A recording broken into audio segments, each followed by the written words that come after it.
कृष्णदेवराय का हम लोगों ने देख लिया, क्या, war with Bijapur, war with Golconda. अब इनका नया एक चैलेंज और था जिसको हमने देखा था, वो थे पोर्टुगीज। तो लिखिए रिलेशन विथ पोर्टुगीज। तो पोर्टुगीज 1498 में इंडिया में आ चुके थे, वास्को डी गामा के रूप में आया था। और यहाँ पर अब पोर्टुगीज इंडिया यानी कि बाई शिप, यानी यूरोपियन नेशंस के अब लोग बाई शिप इंडिया आने लगे। तो यूरोपियन ही नहीं, अब अगर वो बाई शिप का रास्ता खुला तो वो सिर्फ यूरोपियन नहीं, अब हर देश के लोग क्या होंगे, इंडिया बाई शिप आने के लिए। अब क्या है, अब एक बार अगर किसी ने वो रास्ता सर्च कर लिया, the sea route from Europe to Russia, from Europe to India, तो अब उस रास्ते हर कोई क्या हो सकता है, इंडिया आ सकता है। तो अब यहाँ पर बहुत से लोग इंडिया बाई शिप आने लगे। अब इंडिया में व्यापार के चांसेस अच्छे थे, तो ठीक ठाक यहाँ पर लोग क्या करें, यूरोप से और बाकी देशों से आने शुरू हुए।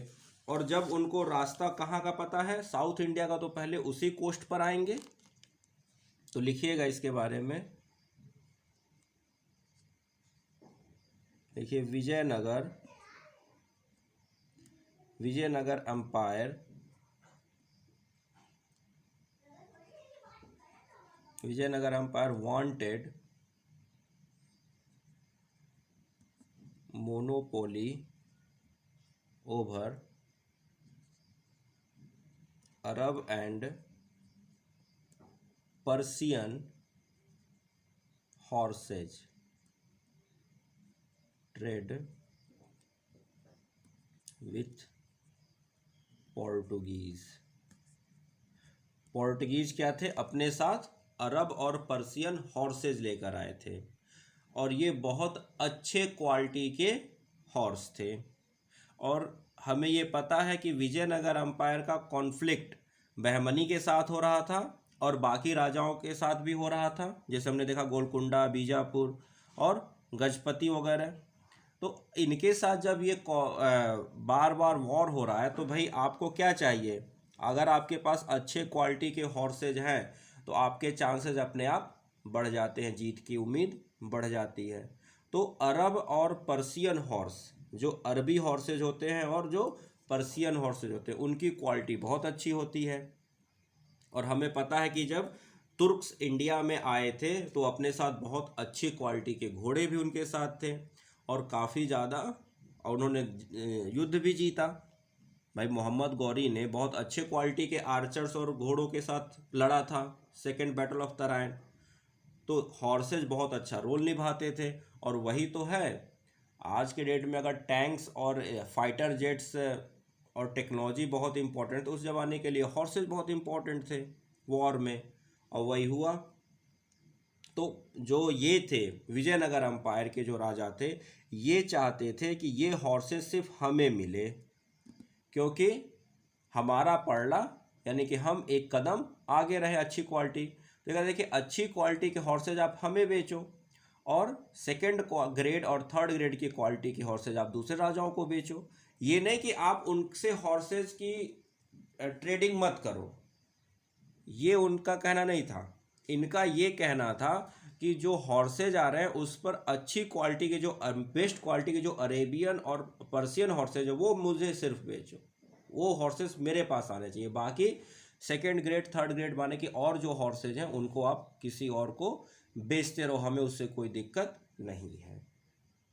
लिखिएगा नेक्स्ट, देखिए द पोर्टुगीज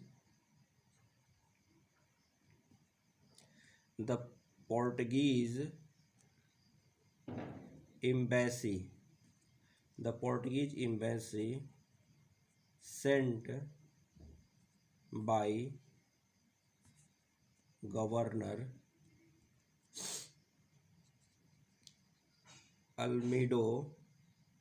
अल्मीडा। ये अल्मीडा जो है ये पोर्टुगीज का गवर्नर है, कहाँ पर, इंडिया में। तो इंडिया में जो एरिया पोर्टुगीज ने अपने कंट्रोल में कर लिया था उसका गवर्नर है अल्मीडो। तो ये आपको मैं कब पढ़ाऊंगा अल्मीडो के बारे में, अल्मीडा के बारे में आप पढ़ोगे कब, जब आप मॉडर्न इंडिया पढ़ोगे। और मॉडर्न इंडिया में आप पढ़ोगे द यूरोपियंस का भारत में आना, यूरोपियंस का भारत में आना। और उसमें हम देखेंगे कि तो सबसे पहले कोई यूरोपियन जो भारत में आए थे वो थे पोर्टुगीज, उसके बाद फ्रेंच, उसके बाद इंग्लिश, फिर डच। इस तरह से अलग अलग देशों से यूरोपियंस हमारे देश में आए। तो पोर्टुगीज सबसे पहले यूरोपियंस थे जो भारत में आए, और उन्हीं ने एक एरिया पर थोड़ा सा यानी गोवा वाले एरिया में अपना कंट्रोल किया, और वहाँ का जो गवर्नर था उनका अल्मीडा। उस अल्मीडा की बात हो रही थी। अल्मीडा ने एक एम्बेसी भेजी sent by the god Almeida and secured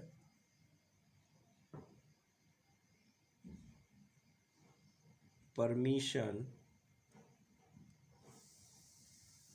from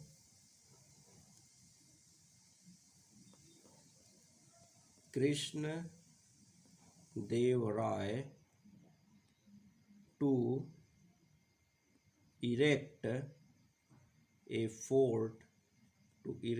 fort at Bhatkal. तो पोर्टुगीज ने अपना खुद का फोर्ट बनाने के लिए परमिशन मांगी कृष्णदेव राय से। कृष्णदेव राय ने परमिशन दे दी। क्यों दी? क्योंकि कृष्णदेव राय को क्या चाहिए था? अच्छे क्वालिटी के घोड़े चाहिए थे, और उन हॉर्सेस के लिए उन्होंने परमिशन दी ताकि पोर्टुगीज बेस्ट क्वालिटी के घोड़े जो थे वो इन्हें ही हॉर्सेस इन्हें ही बेचे। नेक्स्ट लिखिए, but in 1523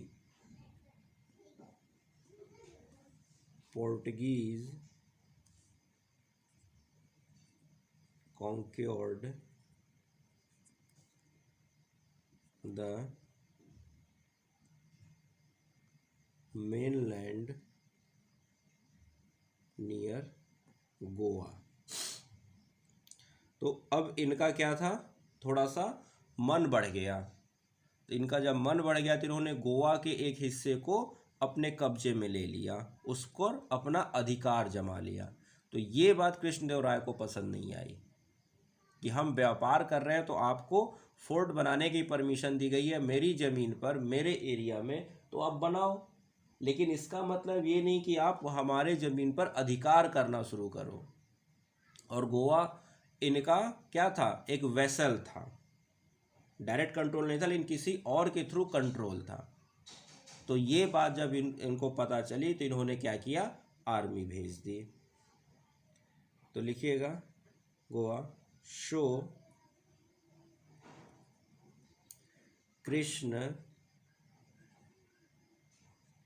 Krishnadeva Raya sent a small force against them but ended in failure। लेकिन क्या हुआ? फेल हो गए। इन्होंने सोचा कि पोर्टुगीज कम है, पोर्टुगीज की ताकत को कम आंका, इसलिए छोटी सी आर्मी भेजी। लेकिन पोर्टुगीज जो थे वो क्या थे? एडवांस थे। एडवांस इन द सेंस उनके पास मॉडर्न हथियार थे, मॉडर्न लड़ाई के तरीके थे। इसकी वजह से इनकी छोटी सी आर्मी हार गई। तो ये पोर्टुगीज से हार गए। तो अभी तक हर जगह जीत है। कहाँ पर? बहमनी में जीत, गजपति से, उड़ीसा वाले से जीत, उसके बाद बीजापुर से इस्माइल आदिल शाह जीत गए, गोलकोटा के कुतुब शाह से जीत गए, लेकिन पोर्टुगीज से हार गए। ठीक है, नेक्स्ट लिखिए, अच्छा, यहीं पर और लिख लीजिए एक लाइन गैप करके, एक इन्फॉर्मेशन के रूप में। ये जो रहेगी एक इन्फॉर्मेशन है, और इस इन्फॉर्मेशन को याद रखना है आपको। लिखिएगा, द पोर्टुगीज ट्रेवलर्स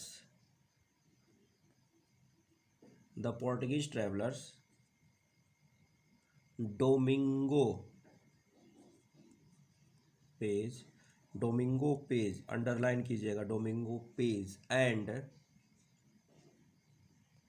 बारबोसा, ये पूछा जाता है, Barbosa came to India during his reign. तो ये कई बार क्वेश्चन पूछा गया है कि पोर्टुगीज ट्रैवलर कौन कौन से पहले पोर्टुगीज इंडिया में आए। तो वो थे डोमिंगो पेज और बारबोसा। और ये दोनों किसके समय पर आए? तो आपको याद करना होगा, कृष्णदेव राय के समय पर आए। ठीक, इंडिया में। और दूसरी एक और इंफॉर्मेशन आपको याद रखनी है, देखिएगा, ही मतलब कौन? कृष्णदेव राय। यहाँ ही का मतलब कौन है? कृष्णदेव राय। तो he maintained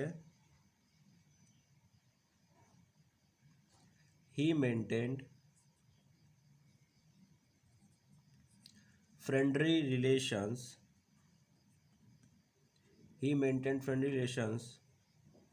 with the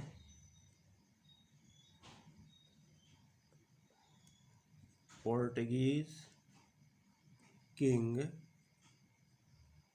Albu, जो भी नाम हो, ALBUQU, सही से लिख देता हूँ दोबारा, इसकी स्पेलिंग लिखिएगा, ALBUQUERQUE,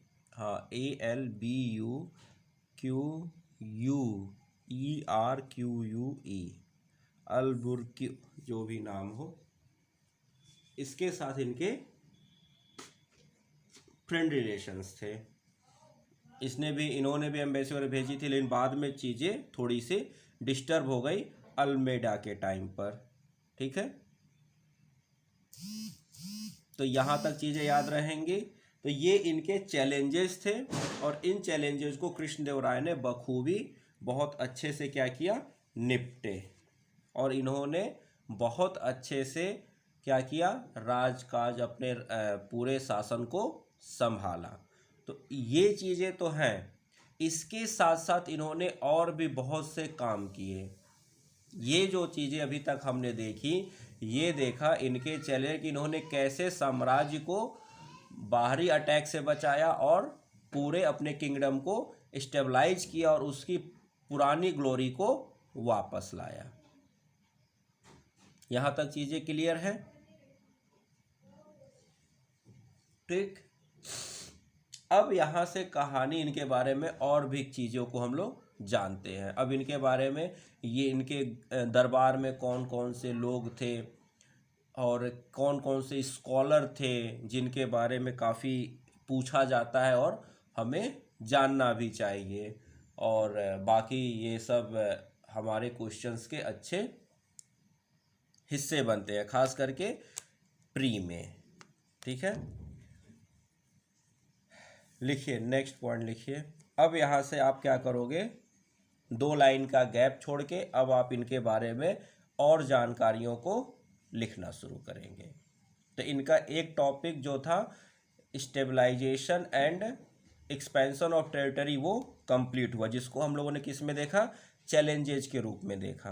अब हम लोग देखेंगे कि कैसे इन्होंने और काम किए अपने समय में, चीज़ों को स्टेबलाइज करना और दरबार पैट्रोनाइज करना लिटरेचर को। और ख़ुद भी ये काफ़ी पढ़े लिखे राजा थे, इन्होंने भी कई बुक्स लिखी हैं, तेलुगु में, संस्कृत में, तो वो भी हम लोग यहाँ पर अब देखेंगे। तो अब लिखिए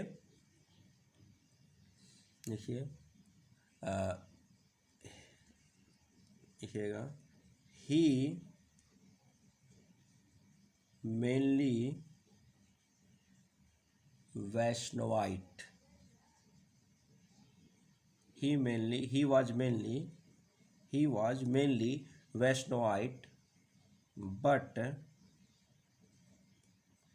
respected every religion.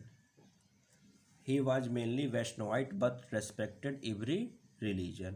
और हमने देखा था कि वेंकटेश्वरा मंदिर इन्होंने ये गए थे, तो वेंकटेश्वरा मंदिर तो भगवान विष्णु के ही रूप है वहाँ पर। ठीक है, नेक्स्ट अब लिखिए, और वेंकटेश्वरा मंदिर कब गए थे, याद है ना, जब गजपति से उदयगिरी जीता था, तो वहाँ से लौटते वक्त ये अपनी दोनों रानियाँ तिरुमला और चिन्ना देवी के साथ गए थे।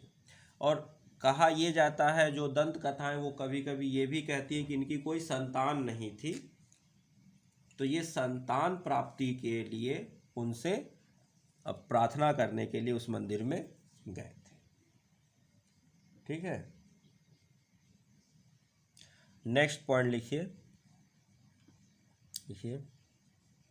इन हिज कोर्ट, या यहां से लिखिए, इसको मैं रब कर देता हूं, ऊपर से लिखते हैं। तो लिखिए यहां से इन हिज कोर्ट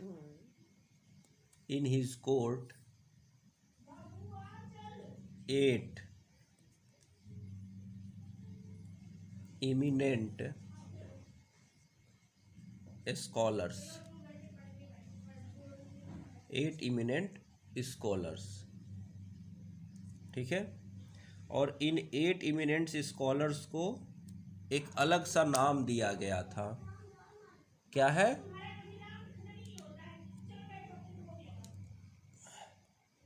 इन 8 जो इमिनेंट स्कॉलर्स थे, इनको कहा जाता था अष्ट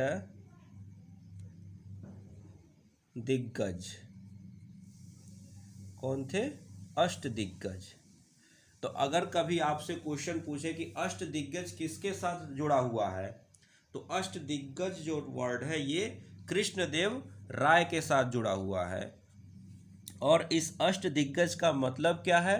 तो ये अष्ट दिग्गज वो 8 इमिनेंट स्कॉलर्स हैं, वो 8 इमिनेंट स्कॉलर्स हैं जो कृष्णदेव राय के दरबार में थे। ठीक है, अब इन अष्ट दिग्गजों के बारे में लिखते हैं कि वो अष्ट दिग्गज कौन कौन से थे। तो सभी नहीं, जो मेन थे 2-3, उनके बारे में हम लोग लिखेंगे। ठीक है, 8 को लिखने की जरूरत नहीं है, और ना ही 8 के बारे में कोई हमसे पूछने वाला है। हाँ, लेकिन जो मेन है वो हम लोग लिखेंगे। तो पहला लिखिए अष्ट दिग्गज में फर्स्ट अलसानी पेद्दना।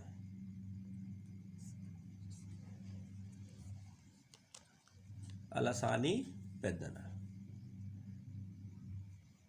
इनको और भी किस नाम से जाना जाता है? तो इनको कहा जाता है अंध्रा कविता पिता पितामग, ये इनका उपनाम है। ये इनका क्या है? उपनाम, अदर नाम से, और दूसरे नाम से भी जाने जाते हैं। अब लिखिएगा ही ऑथर्ड, यानी इन्होंने जो बुक्स लिखी, ही ऑथर्ड। कौन कौन सी इंपॉर्टेंट वर्क इनके हैं? तो वो है मनु चरितम। क्या है? मनु चरितम। और दूसरी है हरि कथा सरम। सरम। तो 2 बुक्स इन्होंने लिखी हैं, मनुचरितम और हरि कथा सरम। ठीक, तो पहले दिग्गज ये हैं। दूसरे दिग्गज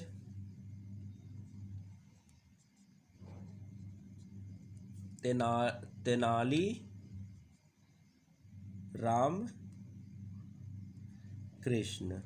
तेनाली राम कृष्ण। तो तेनाली राम कृष्ण मेनली ये क्या है, ये अपनी चतुराई और बुद्धि के लिए फेमस थे। जिस चतुराई से और जिस तरीके से ये हर एक मैटर को सुलझाते थे और चीज़ों को, मतलब एक तरह से राजा के ये सलाहकार के रूप में काम करते थे। किसके रूप में? राजा के सलाहकार के रूप में काम करते थे। और इस यहाँ से इन्होंने काफ़ी मतलब राजा की हर जगह मदद की। तो ये जो मेनली हम लोगों ने बचपन में भी पढ़ा है कि कैसे इनके बारे में कई कहानियाँ आपने बचपन में पढ़ी होंगी कि इन्होंने मज़ेदार मतलब एक रोचक कहानियाँ जिसमें आपको कुछ सीख मिलती होगी। इनकी कहानियों द्वारा क्या मिलती है? कुछ सीख दी जाती है लोगों को। तो वो है तेलानी रामन। बचपन में इनके नाम से आपने काफ़ी कहानियाँ पढ़ी होंगी, है ना। तो इनके बारे में लिखिए, ऑथर ऑफ, इन्होंने जो बुक लिखी है वो लिखिए ऑथर ऑफ, एक मिनट, हाँ, इनके बुक का नाम है ऑथर ऑफ, देखिए, पांडुरंगा, ऑथर ऑफ पांडुरंगा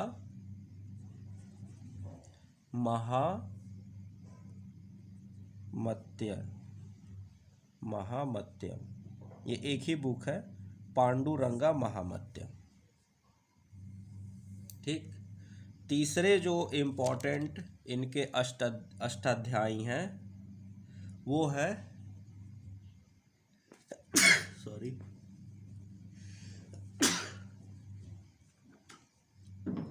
पिंगाली सुरना। पिंगाली सुरना, इनके बारे में लिखिए, ऑर्थर ऑफ गरुड़ा पुराण। और भी है इनकी बुक्स,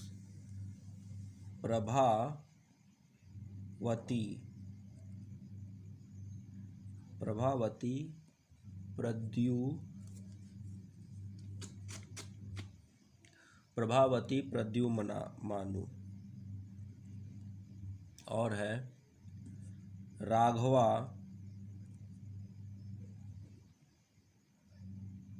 पंडावियम। एंड एक और बुक है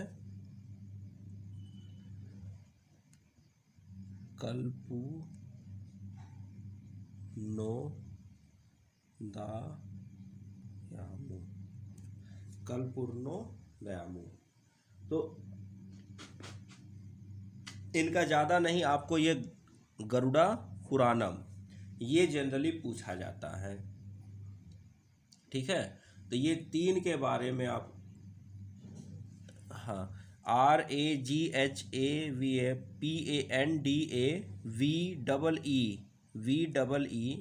यहाँ लिख देता हूँ, पांडवियम, ये मिटा दिया। ठीक, हो गया क्लियर। ये एक है, ये एक है। ठीक, तो इस तरह से इनके कुछ ये अष्ट दिग्गजों में ये 3 जो हैं ये लिटरेचर से जुड़े हुए हैं। और इन तीनों के बारे में हम लोगों ने लिख लिया। नेक्स्ट है, अब लिखिएगा ही मतलब कौन? कृष्णदेव राय थे। ही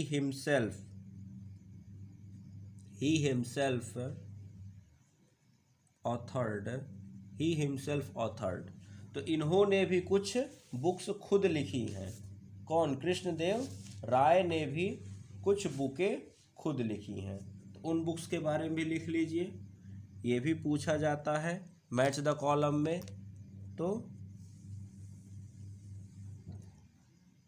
अमुक्था मल्यादा, AMUKTHAMALYADHA,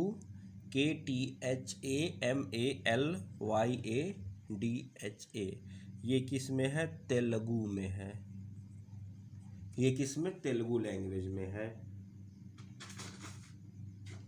उसके बाद और भी जो बुक है उसका नाम लिखिए। इनकी एक और बुक है जिसका नाम है जम्बावती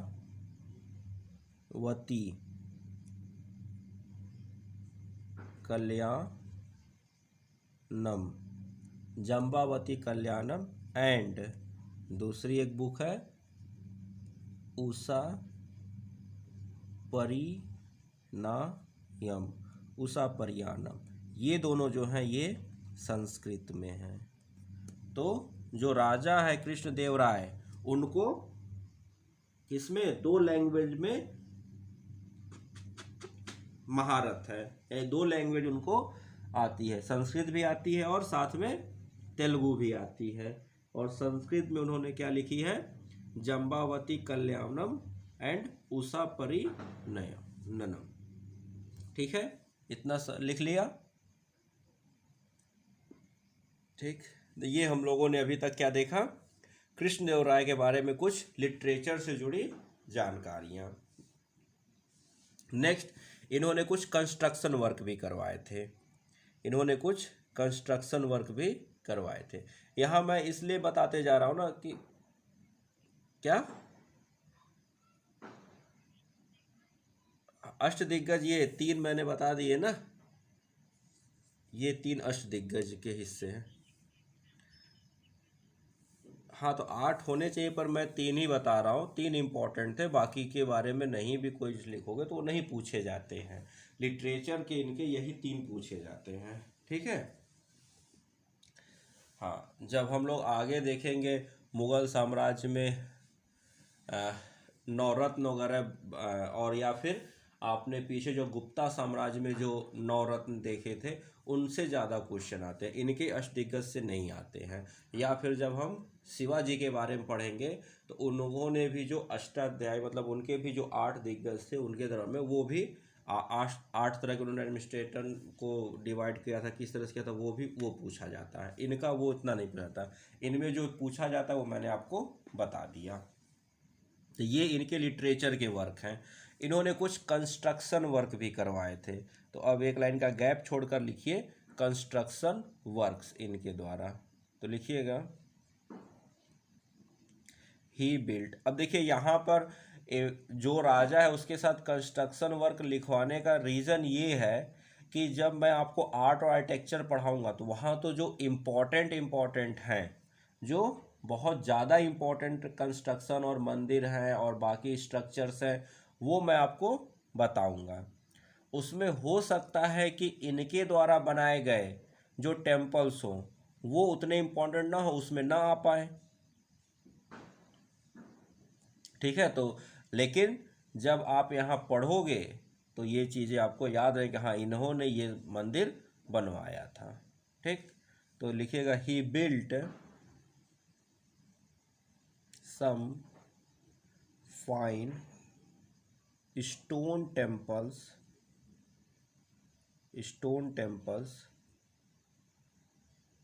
such as, कौन कौन से स्टोन टेम्पल बनवाए थे? देखिए, पहला विट्ठल स्वामी, जो हम लोग पढ़ते हैं ना साउथ इंडिया में एक विट्ठल स्वामी मंदिर कहते हैं, वो इन्हीं का द्वारा बनवाया गया मंदिर है, विट्ठल स्वामी। और दूसरा एक है हजारा राम स्वामी, हजार राम स्वामी। कहाँ पर हैं दोनों? एट विजय नगर। ठीक, यहाँ तक हो गया।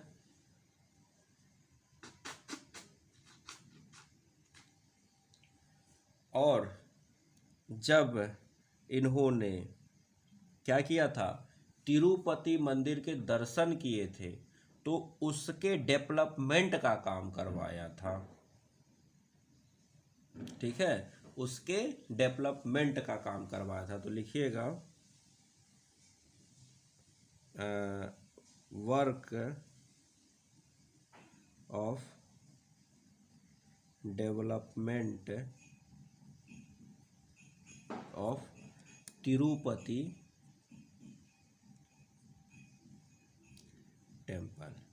इन्होंने बनवाया नहीं था उसको, बना तो वो पहले से था, लेकिन इन्होंने क्या किया, उसको और बृहद करवाया, उसमें और नई चीज़ें जुड़वाई, उसका मतलब उसका ब्यूटिफिकेशन, सब कुछ मैक्सिमम चीज़ें इनके टाइम में हुआ। ठीक है, और भी इन्होंने कुछ काम किए, तो लिखिएगा, लिखिए, ही फाउंडेड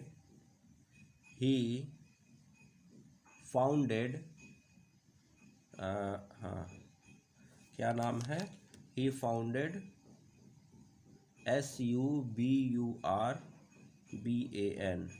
सुबुरन टाउनशिप,